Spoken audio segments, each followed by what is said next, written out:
Salut à tous et bienvenue dans cette critique de la 3e saison de la série Madame Maisel, Femme Fabuleuse ou The Marvelous Mrs. Maisel en version originale. N'hésitez pas à vous abonner à cette chaîne. The Marvelous Mrs. Maisel, comme c'est indiqué sur cette petite affiche que vous voyez sur la gauche de l'écran.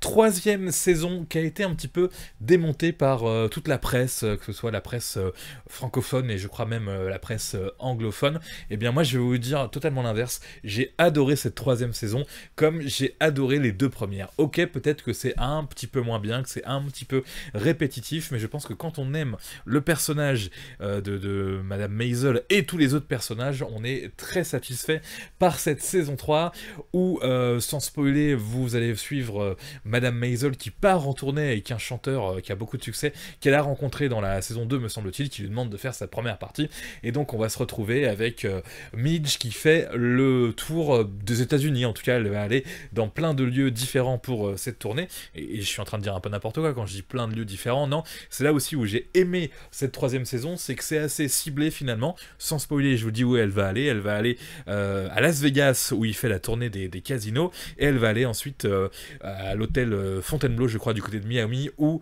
ce jeune chanteur qui a du succès fait aussi sa tournée. Donc c'est un petit peu Madame Maisel à Las Vegas et ensuite Madame Maisel à Miami, et je trouve que franchement fallait un petit peu renouveler le côté petite salle new-yorkaise, etc.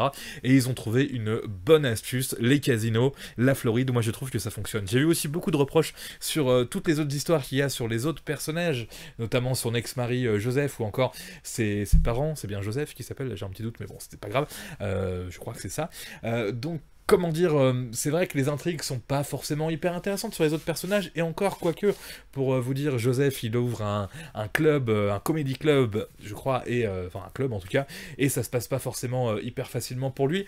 Les parents de Midge, son père, voilà, démissionne de l'université, ils ont plus de logement, faut qu'ils trouvent un autre logement, ça occupe un petit peu l'espace. Alors c'est vrai que c'est pas ce qu'il y a de plus intéressant dans la série, mais moi je trouve que c'est toujours drôle quoi qu'il arrive, ces personnages secondaires, les parents de Midge alias Myriam, les parents de Joseph, évidemment toujours Suzanne, l'impresario qui elle vogue un petit peu de New York jusqu'au lieu de tournée de Myriam, et donc voilà, moi je trouve que ça tient la route. Je trouve que franchement ça m'a largement satisfait cette saison 3, j'ai trouvé ça cool.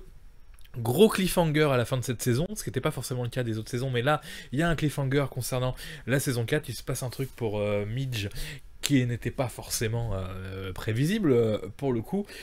Donc voilà, j'ai passé un super bon moment, j'aime toujours autant cette série, je suis pressé de voir la saison 4, tout simplement, sans se mettre la pression en plus. On est d'accord que oui, cette série va finir par tourner en rond, quoi qu'il arrive. C'est une jeune femme qui fait du stand-up. Peut-être que dans la saison 4, elle sera en tournée cette fois-ci dans le monde entier. Il y a déjà ce moment où elle vient en France, qui est assez savoureux dans la saison 2, me semble-t-il, qui est plutôt intéressant. Ce serait intéressant aussi, j'imagine, de la voir un petit peu s'exporter ailleurs qu'aux États-Unis.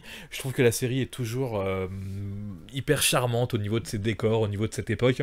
D'ailleurs, j'ai vu des critiques en fait qui disaient, alors là c'est vraiment c'est de la grosse presse et tout, mais qui a pas forcément compris le délire. C'est peut-être une histoire de VF ou de VO.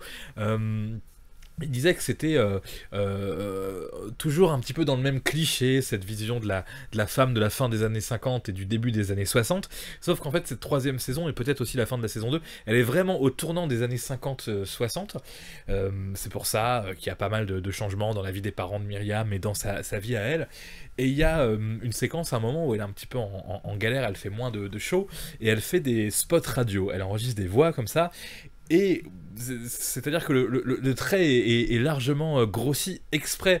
Elle enregistre que des pubs complètement sexistes. Et elle-même, elle s'en... comment dire, elle s'en étonne un peu, elle se dit mais c'est dingue comment la femme est traitée au début des années 60. Voilà, c'est un message clairement pour les gens qui regardent ça, et c'est vrai que les quelques critiques que j'ai vues, je suis en train de regarder mon smartphone comme ça en parlant, c'est peut-être étonnant mais c'est pas grave, et quelques critiques que j'ai vues qui disaient que c'était un petit peu arriéré et anti-féministe, n'ont pas su saisir ce genre de moment hyper drôle, ce moment où elle fait que des voix de pub en disant ah je suis une femme des années 60, alors je reste à la maison et donc j'ai besoin d'acheter du liquide vaisselle. En gros c'est un petit peu ça, et c'est totalement pour dénoncer aussi cette période. Voilà, je recommande largement cette troisième saison de The Marvelous Mrs. Maisel, Madame Maisel, femme fabuleuse, que j'ai vue en VF. J'ai attendu que la VF soit disponible pour regarder cette série. Voilà, n'hésitez pas à commenter, à ajouter quelques petites précisions si jamais je me suis trompé ou si vous n'êtes pas d'accord avec moi. Toujours un petit big up, un petit coucou à tous les acteurs. Alex Borstein, donc Suzy. Moi, c'est pas mon personnage préféré, mais à chaque fois que j'ai des critiques sur Madame Maisel et tout, c'est toujours elle, qu'est-ce qu'elle est formidable et tout. Bon, voilà.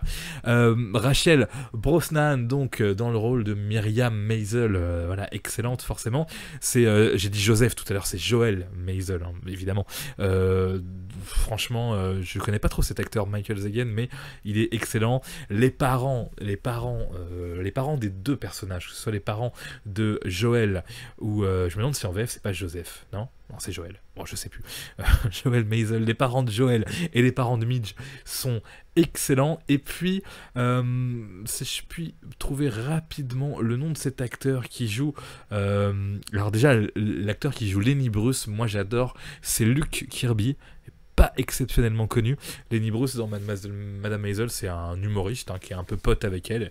Ils ont une relation d'ailleurs un petit peu plutôt intéressante. Et j'adore cet acteur.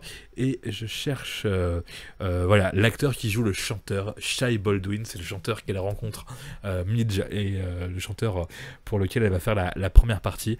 C'est Leroy McClain.